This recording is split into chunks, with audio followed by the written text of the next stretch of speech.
Me revoici sur LifeMap. Dans cette fenêtre, je saisis le début des noms d'espèces jusqu'à ce que je trouve ce que je cherche, les noms des 6 espèces d'animaux du jardin qui sont page 83 de votre manuel. Passer montanus, the tree sparrow, le moineau. Et donc il a un numéro d'espèce qui est 9160. Je le note. 9160. Ensuite, le chat. Felis catus, cat, 9685. Je le note sur un petit bout de papier.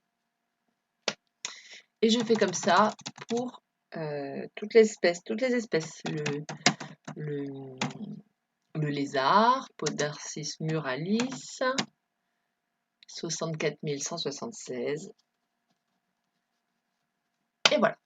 J'ai les 6. On va dire que j'ai récupéré les 6. Je l'avais fait avant, comme ça je les connais tous.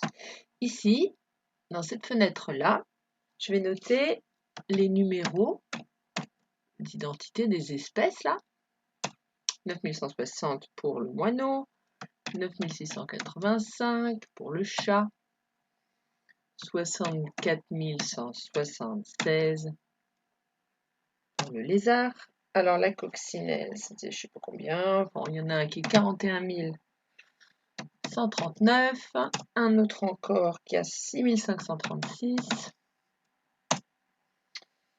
et notre espèce 67 767. Voilà, je crois que j'ai les 6 espèces. 1, 2, 3, 4, 5, 6. Et bien là, je vais les positionner sur le grand arbre et le logiciel qui est sous-jacent là à cette page va relier en fait les espèces en passant le long des branches. View. Voilà. Alors, si je pars par exemple d'ici, j'ai là ma coccinelle à 7 points, numéro d'identifiant 41 139. Donc, vous voyez, elle est là dans ce qu'on appelle les coléoptères. Ce sont un sous-groupe des insectes, c'est ce qu'on appelle un ordre. Un sous-groupe qui a la particularité d'avoir des ailes épaisses qui ne lui servent pas directement à voler, enfin, elles sont utiles quand même pour le vol, mais elles font comme un étui autour d'une deuxième paire d'ailes. Donc les coléoptères, voilà, elle est là, notre coccinelle, hein, si vous voulez vérifier que on vous arnaque pas. Oh là là, dis donc, les coccinelles, qu'est-ce qu'il y en a? Oh là là, mais il va falloir avancer longtemps comme ça pour la trouver. Allez, elle est là. Tac. J'espère au moins qu'on va me montrer une photo. Même pas. Par contre, je vais avoir une photo du genre coccinelle. Voilà, un genre dans lequel là on a, il n'y en a que 46 dans la base de données, mais il y a bien plus d'espèces de coccinelles que ça. Ok. Donc la coccinelle, la voilà.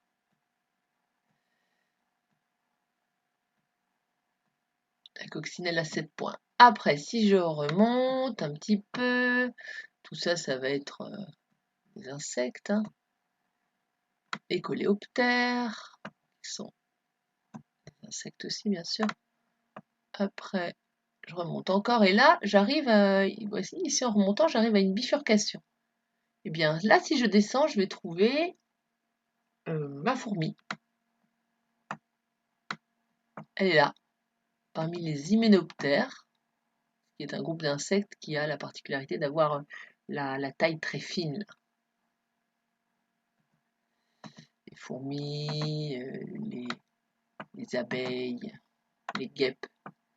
Voilà, donc elle est là, tout au bout, avec d'autres espèces du même genre, l'Asus.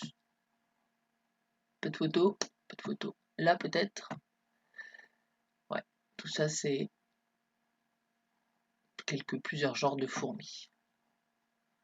Après,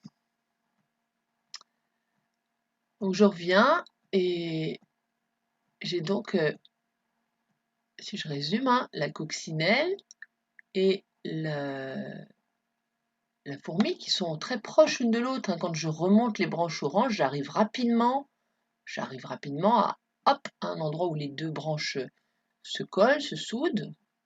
Et ça signifie qu'à une certaine époque, pas si lointaine, ces deux espèces ont eu un ancêtre commun. Si je remonte encore, je remonte, vous voyez, à chaque fois quand je remonte, il y a des noms, les machins à 6 pattes, hexapodes, 6 pattes, les machins qui ont des mandibules, les machins qui ont des pattes articulées, les machins qui muent, etc. Les machins qui commencent par faire leur bouche pendant leur développement embryonnaire. Et là, eh ben justement, à cet endroit-là, j'ai la bifurcation qui me conduit à l'escargot. Autrement dit, à une certaine époque plus ancienne que pour trouver l'ancêtre commun de... l'ancêtre commun, si vous voulez, de la fourmi et de la coccinelle, il est pas très récent, mais il est plus récent que l'ancêtre commun du groupe fourmi-coccinelle d'une part et de l'escargot d'autre part. Voilà, c'est mon escargot, Helix paumatia. Là, tout ce petit monde-là, ça fait d'abord sa bouche pendant le développement embryonnaire. Et puis si on remonte, là, on a tous les animaux qui ont une droite et une gauche. Et c'est là qu'on a la bifurcation qui va nous conduire à nos 3 autres espèces. Ben là, on va avoir celui-là là-haut, ben ça va être le chat, Felis catus. Et là, on va avoir l'oiseau, là, le moineau, et ici, le lézard. Et donc tout cela, ils font leur bouche en deuxième. La bouche se perce en deuxième pendant le développement embryonnaire, peu importe. Donc ici, là, à cet endroit précis, j'ai l'ancêtre commun des 6 espèces du jardin qui étaient étudiées, page 83. Si je remonte dans le passé, ben, ils ont eu pendant très très longtemps, ils ont eu très longtemps des ancêtres communs, ces 6-là. D'accord? Si je veux par contre remonter à un ancêtre commun qui est aussi commun avec les champignons, il faut remonter jusque-là. Les champignons, ils sont là-haut. Et si je veux remonter à l'ancêtre commun de tous les êtres vivants actuels connus, ben, il faut que j'aille plus loin. Je remonte jusqu'à la racine de mon arbre, jusqu'à la base de l'arbre. Ici, j'ai l'ancêtre commun de plus récent ancêtre commun de tous les êtres vivants actuels connus. Et plus je me rapproche des extrémités, plus le temps s'écoule, et plus je me rapproche des espèces qui sont tout au bout des branches. Voilà les voilous.